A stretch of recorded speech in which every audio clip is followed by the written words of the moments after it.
has Ford eradicated the harassment problem at the Chicago plants that led to the New York Times investigation and federal fines? Well, we continue to work with everybody. We've taken all of our employees through training for both mutual respect and for anti-harassment. We've added more resources for both investigations and, of course, in our human resources department.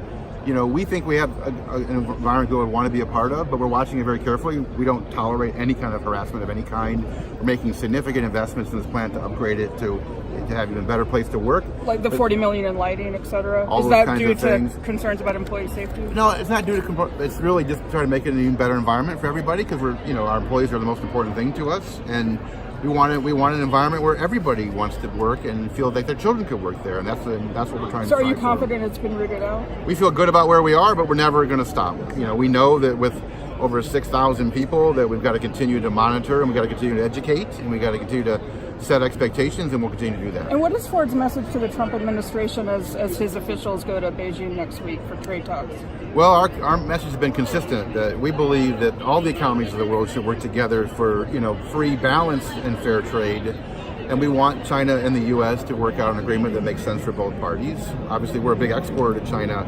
We're a net exporter to China, so we have a net surplus actually in trade with China. So it's important for us, being U.S. manufacturing, to have that continue to be a priority. But our message continues to be, keep talking, work together, and let's find a resolution that works for both countries. But our commitment to U.S. manufacturing has never been stronger. We're the leading producer of vehicles in America. We employ more hourly workers in manufacturing on the automotive side than anybody in America. We're one of the leading exporters of automobiles out of the U.S. And that's why we continue to be so focused on making sure the American manufacturing environment is competitive.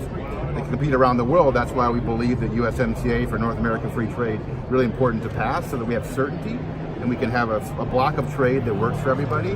But this just reinforces what is in our DNA, which is we're an American company, proud to be here, and we build more vehicles than anybody else. We have 4,500 in the assembly plant and about 1,300 in the stamping plant, and then we have about 1,300 in the stamping plant. Not counting the 500. And the 500, and then we have some, we have the logistics and some other things. So, and we have salary and everything.